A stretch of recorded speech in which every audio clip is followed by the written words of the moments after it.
LaxFactor podcast. What is up, lacrosse fans? You're watching episode 170 of the LaxFactor Lacrosse podcast. Today we are going to talk about Sunday's games in the PLL. We talked about Friday and Saturday's games in Sunday's episode. So today we're going to talk about Sunday's games, the Whips and the Archers and the Chrome and the Atlas. And then we're going to get into talking about some very specific players that I wanted to mention as having good seasons thus far. They had good weekends. And then we're going to get into previewing this weekend's games for the PLL. Before I get into all of that, as always, be sure to like, subscribe, hit the notification bell, and you can also go to LaxFactor.com, get swag, hats, t-shirts. We have all sorts of crap. You name it, we have it. And then just regular lacrosse shirts if you want to support us that way. But mainly all we ask is that you like the video if you're on YouTube, if you're watching or listening to the audio version, wherever you're listening to it, Spotify, Apple. You can also go to anchor.fm/LaxFactor, which is the audio home. So all those places you can find us pretty much anywhere where video is. Facebook, Instagram, and YouTube. We upload the videos to, and then we put the podcast everywhere we possibly can. If it's somewhere where you want it to be and it's not, let us know. So that is it. Let's dive into this here. The Whipsnakes and the Archers. They played one of the kind of marquee games of the weekend. The kicker is, and I'm wondering if we're going to see a trend here, is the teams that play Friday end up being a little bit beat up on Sunday. Now, I think the Archers fared much better Sunday, playing a Friday, Sunday this weekend compared to like what the Whipsnakes did last week when they played Friday, Sunday. The Whips by Sunday were beat.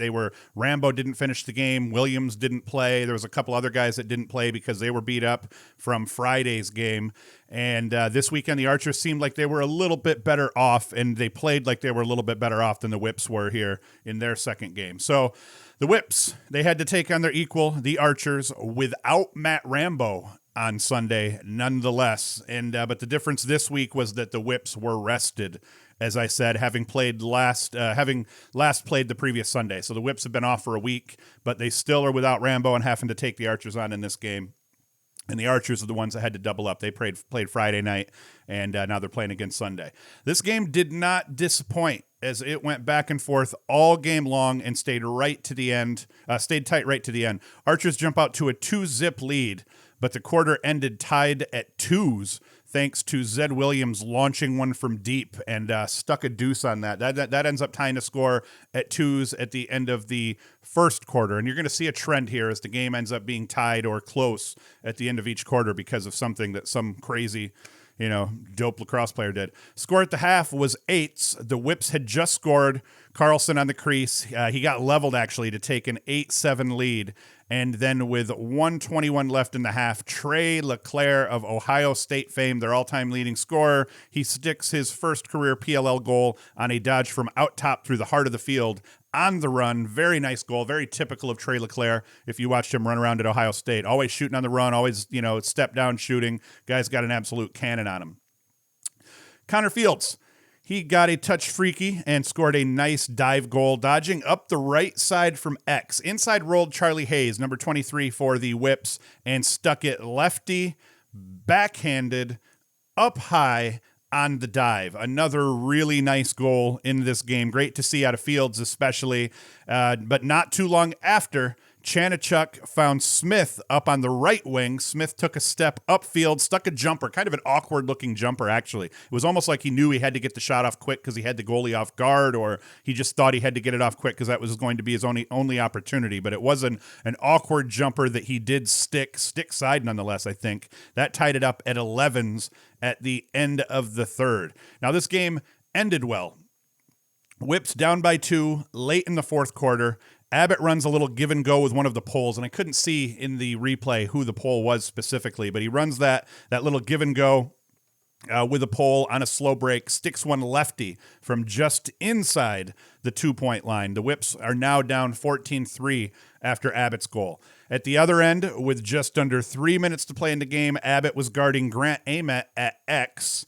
He threw like a little one-handed slap check at Ament, caught Ament off guard, and strips Ament. Ament I wouldn't call it a strip as much as I would call it a check. Ball's on the deck, and then Bernlohr runs over, picks that up, balls now going back the other way. That was a huge play out of Abbott, who ended up having a really nice all-around game. And actually, that's kind of a trend we're seeing with short stick D mids, and playing huge roles now in the PLL, and I think more so this year than even in previous years thus far. On the ensuing possession, the Whips continue their run. Chanachuk scoring on a dodge down the left alley on the run, stuck it far side pipe perfectly, and now we have a tie game towards the end of this game at 14s with under 2 minutes to play. An Amet feed was off the mark, which is rare, but he ends up not connecting. I forget who he was trying to feed on the crease, but high crease nonetheless. They don't connect. Ball trickles out in the backside, and it actually looks like Connor Fields picked up that GB and was about to escape, but not so. Michael Earhart doubled Fields, came up on his backside, stripped him clean, and it was a legitimate strip, took his candy completely away. And somebody picked the ball up, heads back the other way. Another late game takeaway by the Whips in a very key moment of this game. And then with 32.3 seconds left in the game, it was Jay Carlson sticking one from the heart of the crease. A feed, I think it was from Haus, if I remember correctly. And I always think it's funny when a dude will assist a goal, but then goes and celebrates with another dude that's next to him instead of going and seeking out the goal scorer. And I think that's why I was confused as to who fed Carlson there, but I believe it was Haus, and then he just went and celebrated with someone else as Carlson came over to them. That means you're an OG when you don't even celebrate with the guy you just assisted on the eventual game-winning goal. For the Whips, Matt Abbott had a great game. 1 goal, 1 helper, 3 caused turnovers, and 6 ground balls. I heard a lot of people talking about the great game that Terefenko had this weekend and kind of his breakout rookie performance. Matt Abbott, though, going for 2 points, 3 caused turnovers, and 6 ground balls, including that takeaway of Amet at the end of that game, or towards the end of that game. And, I mean, that's huge. I'd say if you want to give an award to a short stick D-mid this weekend, Abbott is right up there. I'm not saying give it to Abbott because there's actually a couple of short stick D-mids that had great games this weekend. But Abbott right up there. Brad Smith, 5 points off 4 goals, 3 singles, and a deuce all in. 7 shots, 57% shooting percentage, and just a single turnover. A hell of a game by Smith. Zed Williams also not too far behind. He had a great game. 4 points off 3 goals, 2 singles, and a double. So 10 shots, though. So that was the only thing with Williams. It looks like I felt like that as I watched the game, 10 shots with a 30% shooting percentage means kind of the Archers did a good job of, staying on Williams, not letting him get too free, forcing him to miss the cage or to, just not be able to put everything on it. That 2, though, by Williams from out top was pretty crazy. I don't know how often I've seen him do that, but I mean, he shot that one from deep. I think he had a screen and he put that past Gittleman. But Gittleman made some solid saves on Williams also. Kyle Bernlor, he had a rough outing in cage, just 4 saves, 22% save percentage. The Whips defense needs some credit, though, for holding the Archers back as much as they did, considering they only allowed, I believe it was, I don't even know. I was going to try to stake a claim. The way they word their stats, I've been automatically thinking that they were showing the shots on cage, but they're actually showing the goal scores against. They call it SA instead of GA, so that was screwing me up. So I don't have the actual number of shots that he faced, but 4 saves, 22% save percentage. That is not very good. Now, for the Archers, Will Manny in the loss, 4 goals and an assist. Tom Schreiber, 2 goals, 2 helpers. Grant Amet, 2 and 2. Connor Fields, 1 and 3 with only 1 turnover. And that's exactly what the Archers want to see out of Connor Fields as they kind of try to figure out what's his role within the offense. And my gripe with Connor Fields so far at the PLL level is it's just been a story of holding the ball too much as part of dodging and going to the rack. The 1 dodge, 2 dodge, 3 dodge has not been working so far for Fields. So for him to have a goal and 3 helpers with only 1 turnover, that is huge. And that is very good news for Connor Fields fans because that's going to keep him on the field much, much longer, especially with a great team like the Archers. Adam Gittleman, decent game, 15 saves, 52% save percentage. Not enough to get the win, but he wins the goalie battle if he's, if you were keeping track of that at least. A little bit of Twitter funniness, funny business that we had here also. RJ Kaminsky, Comiskey, I think it is, as you know, he has access to the locker rooms, just unbridled access. The dude can just pretty much put a camera in anyone's face anywhere, no matter where they are. We're listening to coaches in huddles, and he's talking to people after scores and everything like that. So that part of it I love. It's definitely cool. And he's in the Archers locker room, and he's filming, and he records Ratliff. I think it was Ratliff talking about how he's sick of Zed Williams scoring goals. And I think he said something like, I'm sick of Zed Williams scoring fucking goals or something like that. And I think he was calling out Graham Hossack I always forget how to pronounce his name in the pinch, and then I hear it, and I'm like, oh, boom. All right, now I'm going to remember that for the rest of my life, and then I always screw his name up. So I'm sorry, Graham, that I jack your name up whenever I say it. Not that he's listening here. Anyways, anyone even listening, as Letterman used to say. Although I think that that Graham did a decent job overall on Williams. I mean, Williams, he put up some points overall, but, you got transition, you got feeds. I mean, in the end, it wasn't like Williams tore anybody up, and if Graham Hossack was covering him most of the time, I think Graham did okay. But that part was funny. He was just chirping his defense, saying, we're all sick of seeing Zed Williams score. I'm sick of seeing Zed Williams score. That was funny. But then later on in the half, as he's in the Whips locker room and Williams is coming out and he's walking out with Williams, he ends up telling Williams what Ratliff had said in the locker room, and that had a handful of people on Twitter chirping a little bit. Give it a watch here. I'm actually going to play the whole clip right out, so give it a watch and let me know what you think. We're getting fucking outworked on the ground. It's fucking bullshit. Put your fucking mean faces on and come out here and bully somebody. All right, I'm sick of seeing Zed fucking score goals, Graham. I'm fucking sick of it. Okay, we ran right by him from behind once. I think you can run right by him back there. We're just hard runs. I was just in the Archers locker room, and Scott Ratliff, he said he's fucking sick of Zed Williams scoring goals.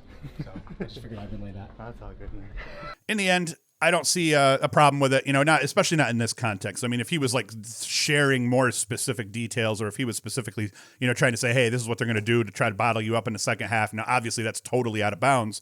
I think what got most people is most lacrosse fans are fans of other sports, especially other pro sports.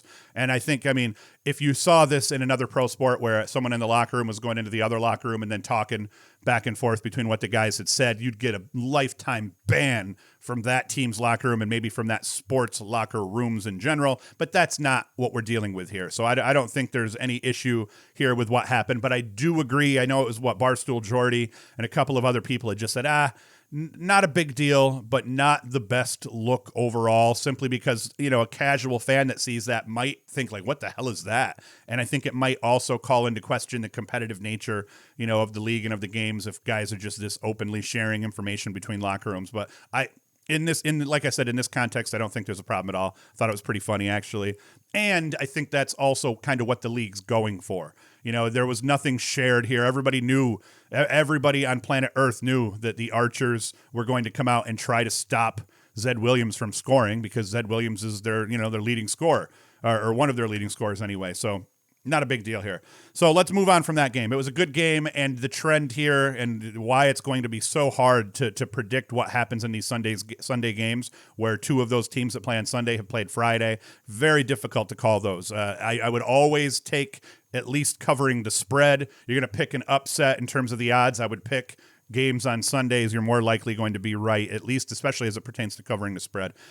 Chrome and Atlas played after that. This one didn't provide the fun that the previous game did, but still not bad overall. 3-2 at the end of the first quarter, 8-4 at the half, 12-7 at the third, and it was the slow burn to a 16-10 win. So rather than rip through this game's key moments, let's just talk about some guys that stood out. Maybe they had some six scores or whatever.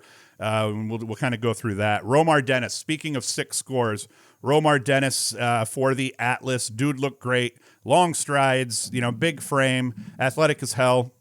Can stick the rock on the run as well as anyone that we have ever seen. There are a couple of guys that I like the way they shoot on the run. Costabile comes to mind, shooting on the run. Chanichuk. You got a lot of these old pros that are ridiculous like that, but I haven't really seen anything. I mean, Dennis ends up sticking a 2-pointer on the run, running down kind of the right side off 1 foot jump shot, and he buries it. He had early in the game, he had a really nice dodge down the middle left that he stuck it on the run. The dude can let it rip, and he doesn't need a lot of space. You give him a step or two, get his hands free, and he's moving. It makes it very difficult for goalies because he can put some heat on the ball. Very good to see out of him. Bryan Costabile stuck one from deep. I mean, I'm talking real deep, like 10, 12 yards behind the arc deep.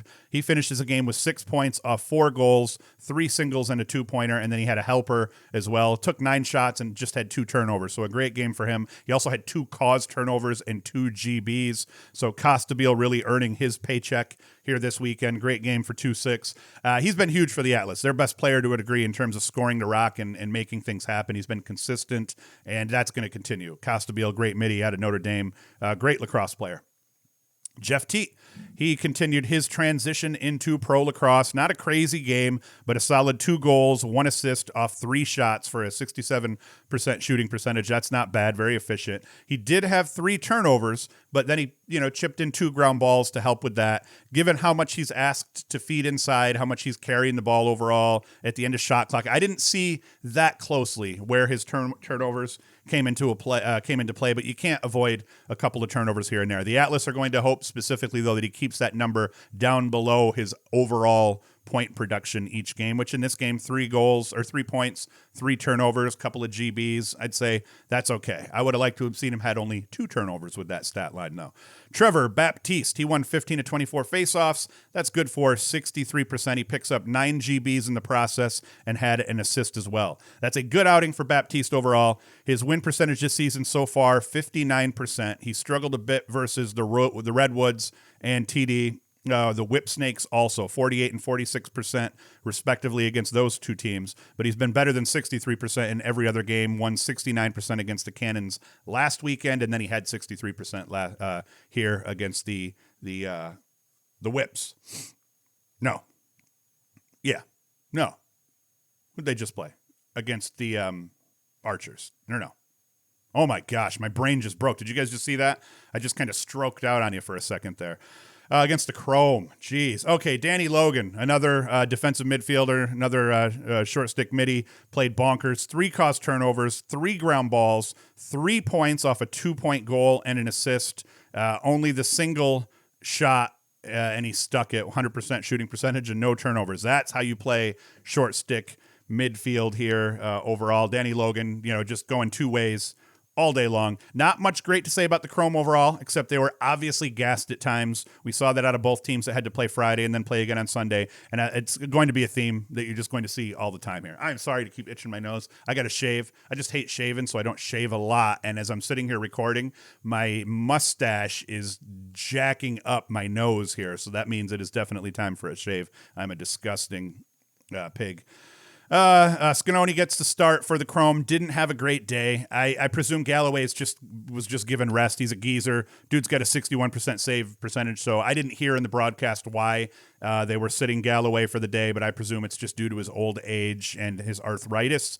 38% save percentage for Scanoni in the day, just 8 saves. Looked a bit out of sorts. Communication, they were talking about that during the game. That's one of the big things Galloway brings, besides the fact he's a great ball stopper, can get the ball out in transition. He's also a great communicator, a veteran. But I wouldn't put too much on Scanoni in this game. He's an incredible goalkeeper. I just think it was a rough day, tired defense, and people got frustrated. You could tell he was getting frustrated, though, at times, which is the only thing that worried me a little bit for the dude. But overall, tough day. So not the greatest game, but still, hey, worth watching on a Sunday. And let's get into now talking about some random shit from this weekend's play.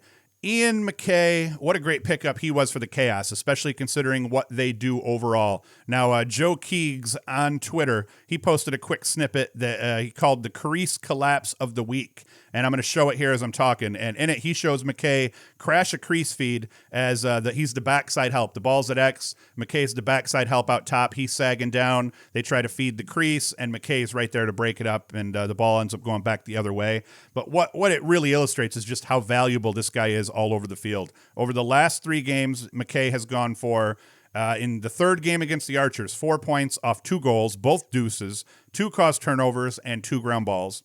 Game 4 versus the Redwoods, 1 point, single goal, nothing else. Okay, maybe that one wasn't the greatest game here.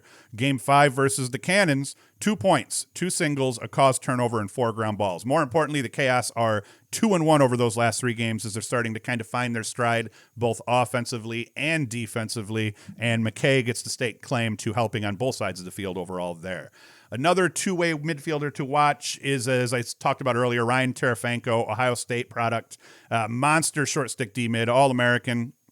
all that crap. He had his breakout game in the PLL this weekend. He goes for 3 caused turnovers, 6 ground balls, and a helper. So far, he has a point in every game, but coming in, he only had 1 caused turnover and 4 ground balls over his first 4 games, and he goes for 3 caused turnovers and 6 ground balls in this game. So he eclipses his entire season stats as it pertains to caused turnovers and ground balls in this one game, and then also puts up an assist in the process as well. So his production between the boxes and on the defensive side of the field is improving. His speed shows in the clearing game. The dude's going to have an incredible pro career. And more importantly, I like seeing how these two-way middies are starting to affect games at the PLL level. You have your Terefenkos and your Abbotts that primarily play short stick D mid and get some runs here and there and transition on the offensive side of the ball. But I want to, you're starting to see also guys like Costabile and some others just do a little bit more in between the boxes and on the offensive side. So not necessarily two-way mids, but you're seeing a lot of middies do a lot more work.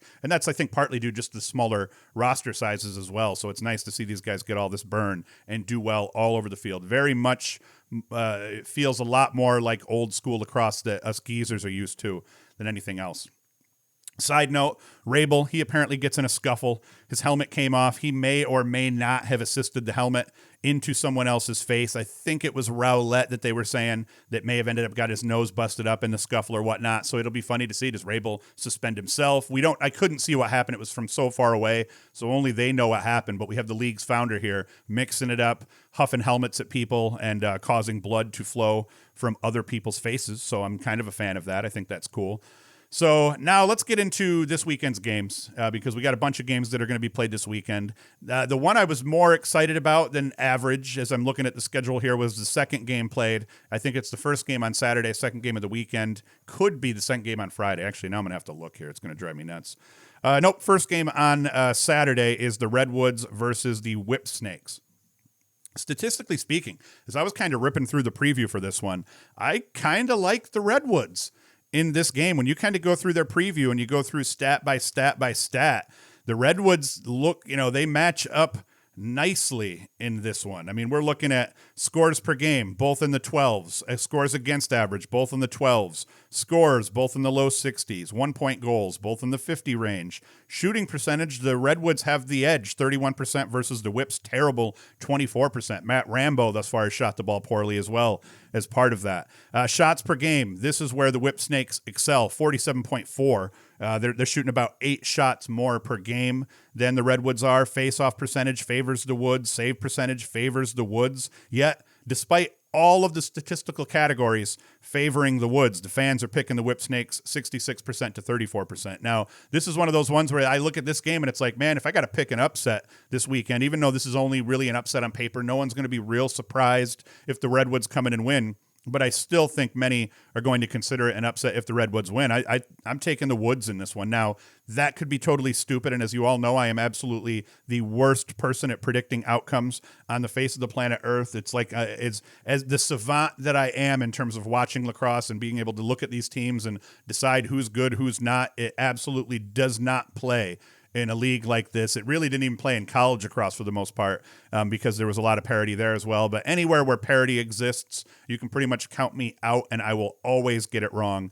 But I am going to take the Woods in this one. I like that matchup overall. The reason kind of being I like TD.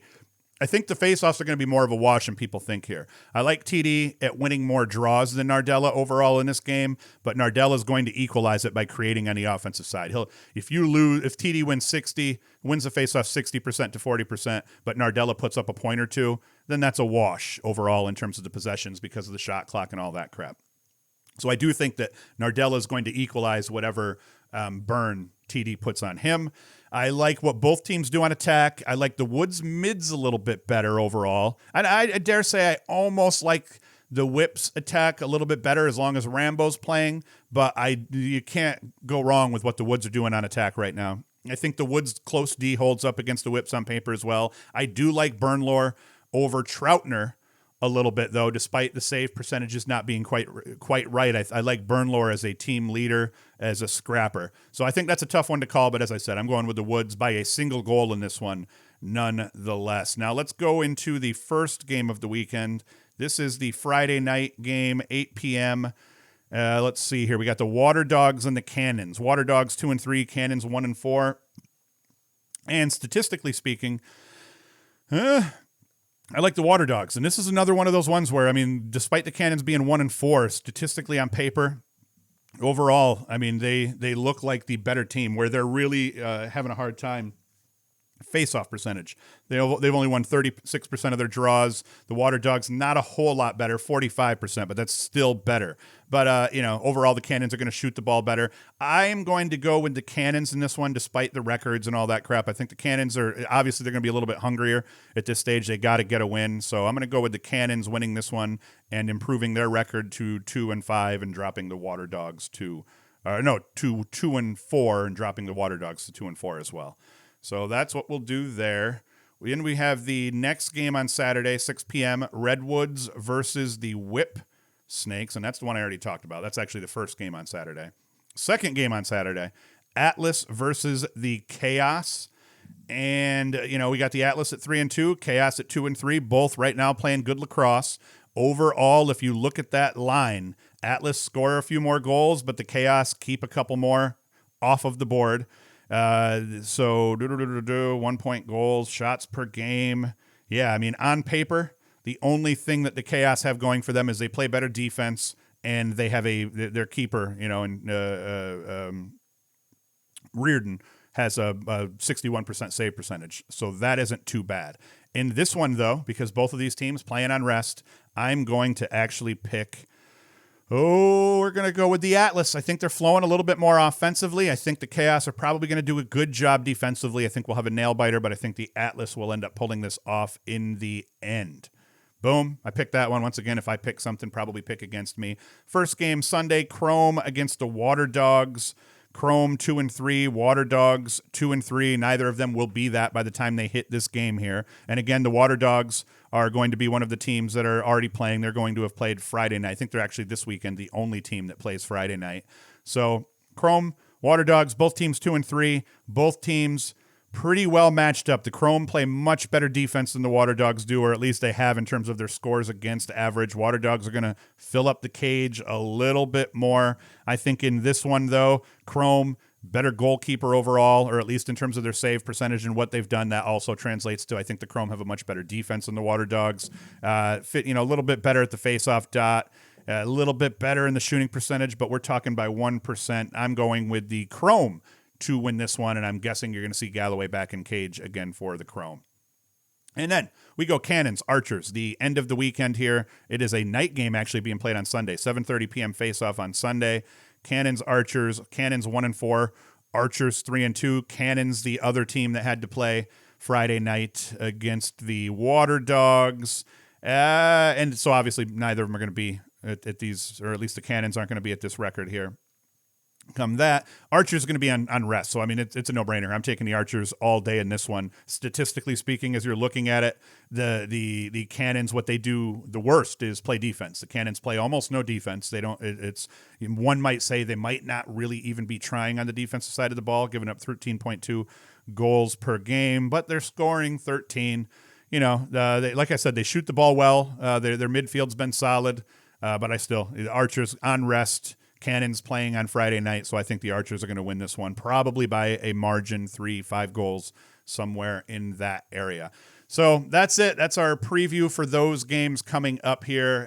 We'll probably talk a little bit more about rookies again on Sunday's episode. We'll recap Friday and Saturday's games. So we'll talk about the 3 games that are played before Sunday, and then again, we'll rinse and repeat. New schedule. I keep shifting things on you, but finally I'm getting back to 2 a week. So we're going to continue to go Sunday, Wednesday, Sunday, Wednesday, Sunday, Wednesday, and I may throw in a bonus video or 2 on a Friday, but we'll see how that goes. So that's it for this episode. We talked about everything I need to talk about. As always, you can go to LaxFactor.com, get t-shirt swag and all that. Be sure to like, subscribe, hit the notification bell, share the crap out of this video. If you're listening, share, continue to listen, engage. You can go to anchor.fm/LaxFactor and you can chirp us there. You can send us audio messages and things like that through anchor.fm/LaxFactor, or just hit us up on social media. If you have questions that you want me to answer on the show, send those over too. I'm really bad at breaking things up and doing segments, and I've always been bad at that. I've just been better about picking some topics and rambling.